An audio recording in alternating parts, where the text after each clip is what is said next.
I'm Elsie. And I'm Debbie. And we're Two Sisters Southern Cooking.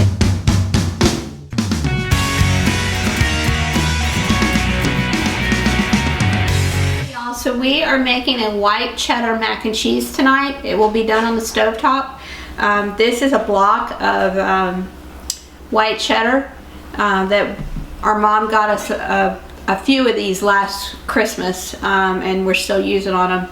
And we're almost in September. We're still using on them. They are perfectly fine because they have a rind around them that you remove when you go to use it, and it preserves it. So we will be making a roux on the stove, and then we'll assemble everything, and then it'll go onto the stove and cook. So we're doing it on the stove top. So follow us to the stove and we will get started. Right now we are shredding this up here in a second. So we're going to go ahead and start boiling our elbow noodles or our macaroni noodles, whatever you want to call it. And I have a pound here, so I'm going to go ahead and put it in here and let it to continue cooking, and then we'll drain it off and we'll follow the directions on the box, and then we will go ahead and get ready to start making our roux here. So we're going to make our roux for our white cheddar mac and cheese. So we're going to start out with a room temperature stick of butter here, and then we are going to add in our flour after our butter has melted, and we're going to whisk that and make the roux. It's going to take a few minutes to do that, and I'm going to get a whisk here in just a second because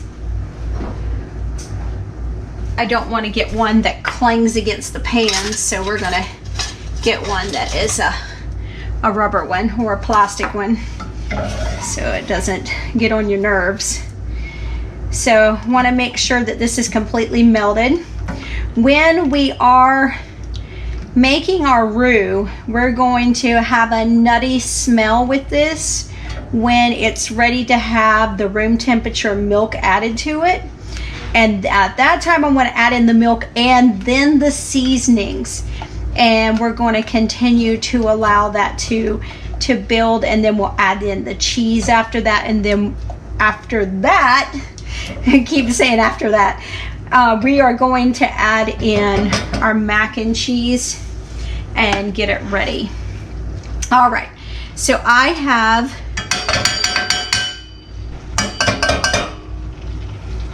half a cup of flour here. I'm going to go ahead and just start whisking this here.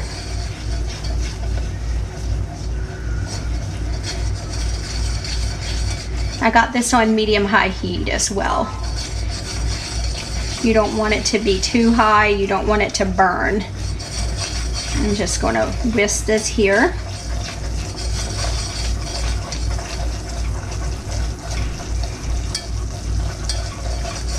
I'm going to turn that down just a little bit to medium, just so we don't burn our flour and our roux we're starting to develop here. All right, you start to smell that nutty flavor, that nutty smell. Okay, so I'm going to add in our milk, and we're going to continue to whisk this until Add it all at once. Yes, ma'am. And then after that, can you actually put the seasonings in? So we have that all incorporated, so when this makes a thicker roux, we don't have to worry about it being clumpy because we'll have it all whisked in together. It just saves a lot of aggravation. And then you're going to add the cheese into that? Yes, but I'm going to build this roux up here, and I'm going to continue to whisk this. This is going to take a few minutes. So I'll come back when we're ready to add in our 4 cups of freshly shredded white cheddar cheese, courtesy of Mom and Morris. Thank you, Mom. All right, y'all, so I'm gonna go ahead and start putting in our cheese here. Elsie, do you want to pour this for me? And I'm going to turn our heat down to low while I do this, because I do not want this to start clotting up and causing it to. Now, if you want to make this a baked mac and cheese, you can do that also. You can, you know, do a breadcrumb on the top, or you can put another type of cheese if you want to on the top of this, and sprinkle it across once it's done.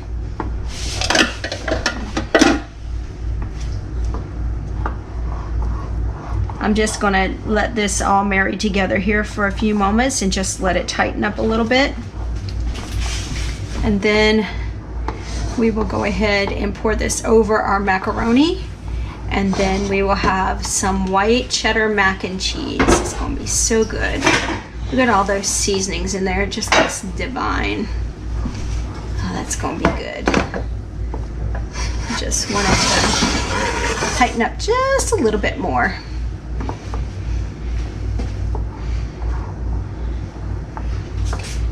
We'll put a little heat on it so it'll tighten up just a little. We cranked it back up so it'll tighten up a little bit here. All right, guys, so we're gonna go ahead and get ready to pour this into our macaroni so we can make our macaroni and cheese. When you start seeing the butter separate, then you know that you're probably fixing to seize up. You don't want it to go to that length. So we're going to go ahead and start pouring this in. And once it sits in here and we get it mixed and everything, it's going to tighten up a little bit more. So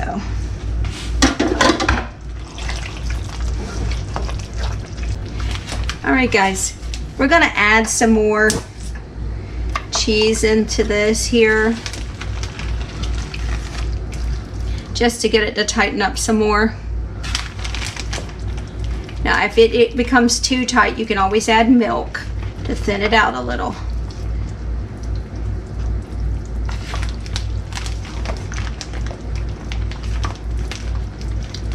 Oh, it smells so good. Oh my gosh.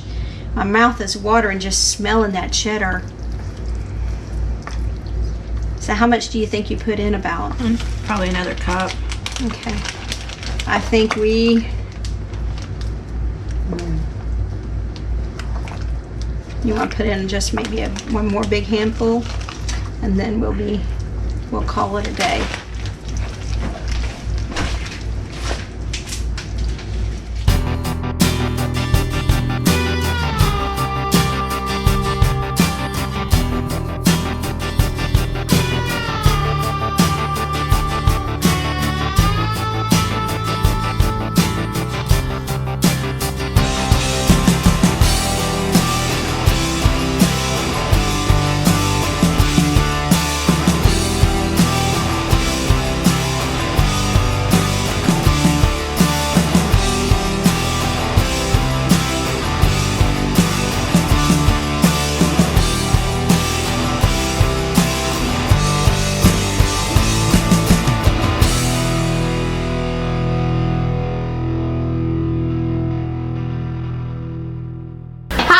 I'm Elsie. And I'm Debbie. And we're Two Sisters Southern Cooking.